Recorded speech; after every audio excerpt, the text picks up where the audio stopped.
স্বাগতম। আজি মই খুব ধুনীয়া ৰেচিপি এটা লৈ আহিছোঁ। এইটো খাবলৈ খুব টেষ্টি, কিন্তু ৰান্ধিবৰ সময়ত অলপ কষ্ট কৰিব লগা হয়। ইয়াৰ বাবে মই অমিতা এটা লৈছোঁ। এই অমিতাটোৰ মই প্ৰায় আধাখিনি লৈছোঁ। এইখিনি মই এনেদৰে ৰুকি লৈছোঁ। এই ৰুকনিখনত এইদৰে ৰুকি লৈছোঁ। এইখিনি কৰোঁতেই অলপ কষ্ট হয়। এই যে এনেকৈ ধৰি ৰুকিব লাগে, হাতখন কাটি যোৱাৰ ভয় থাকে।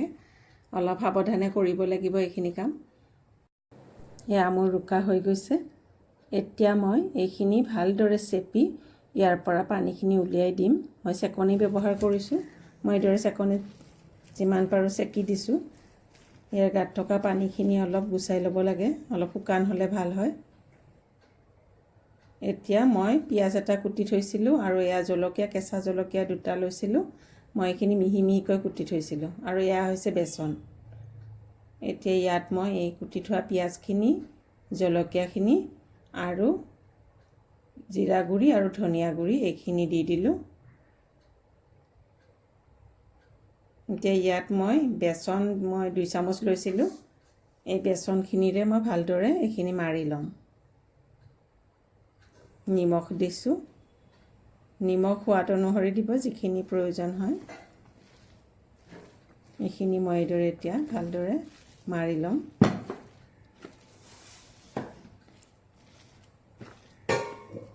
অলপ শুকান হ'লে ভাল হয়। মোৰ অলপ বেচন কম হৈছিলে আৰু অলপ দিলোঁ। ইয়াত মই 2 টেবুল চামুচ দিছোঁ বেচন। এতিয়া এইখিনি মই এইদৰে সৰু সৰু লাড়ু বনাই লৈছোঁ। এইদৰে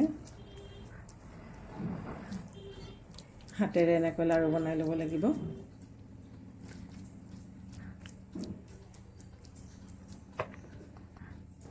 এতিয়া মই এইখিনি তেলত ভালদৰে ভাজি ল'ম। এয়া মোৰ কেৰাহী গৰম হৈছে।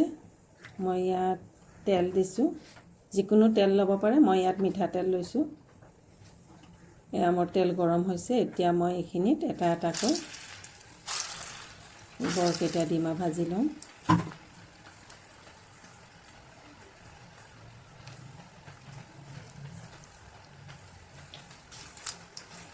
অলপ সাৱধানে কৰিব লাগিব যাতে ভাঙি নাযায়। লগে লগে লাৰি দিব নালাগে। অলপ এটা চাইড হোৱাৰ পিছত এইদৰে লাৰি দিলে ভাঙি নাযায়। এইদৰে ৰঙচুৱাকৈ মই এইখিনি ভাজি লৈছোঁ।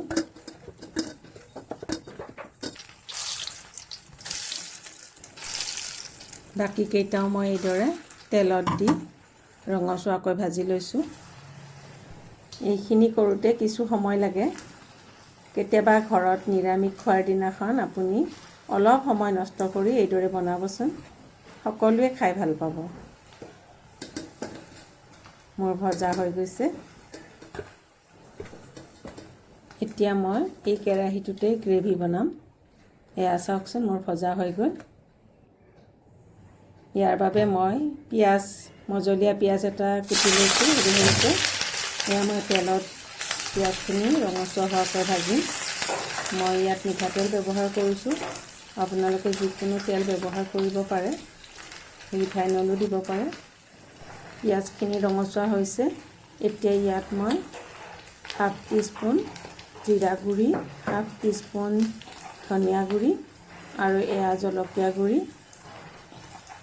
এইখিনি দি মই এতিয়া ভালদৰে লৰাই দিম।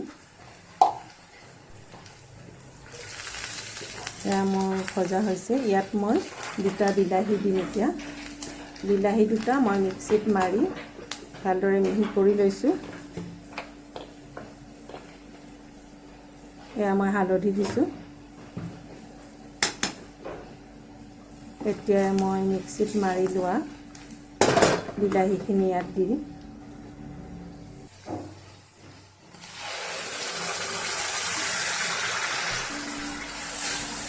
ভালদৰে লৰাই দিব লাগিব।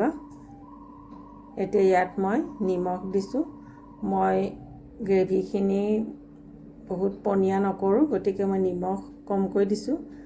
আপোনালোকেও নিজৰ জোখৰ নিমখখিনি দিব। এয়া মই চেনি দিছোঁ। অলপ চেনি দিলে গ্ৰেভিটো খাবলৈ খুব টেষ্টি হয়। আপুনি যদি ভাবে চেনি নিদিলেও কথা নাই। দিলে ভাল লাগে। এইদৰে ভালদৰে লৰাই দিব লাগিব এতিয়া।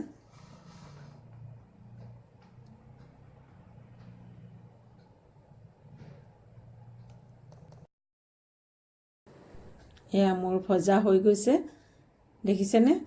এনেকৈ যেতিয়া তেলখিনি মছলাৰ পৰা ওলাই আহে তেতিয়া আপুনি গম পাব এয়া ভজা হৈ গৈছে। এতিয়া পানী দিব হৈছে। ইয়াত মই এগিলাচ পানী দিম। মই গ্ৰেভিখিনি বহুত পনীয়া নকৰোঁ। আপোনালোকে যদি ভাবে অলপ জুলীয়া কৰিম তেতিয়াহ'লে অলপ পানীৰ পৰিমাণটো বঢ়াই দিব। এয়া মই কচুৰি মেথি দিছোঁ আৰু এতিয়া মই এইকেইটা ইয়াত দি দিলোঁ। মই এতিয়া 1 মিনিটৰ বাবে এইখিনি ঢাকি থ'ম।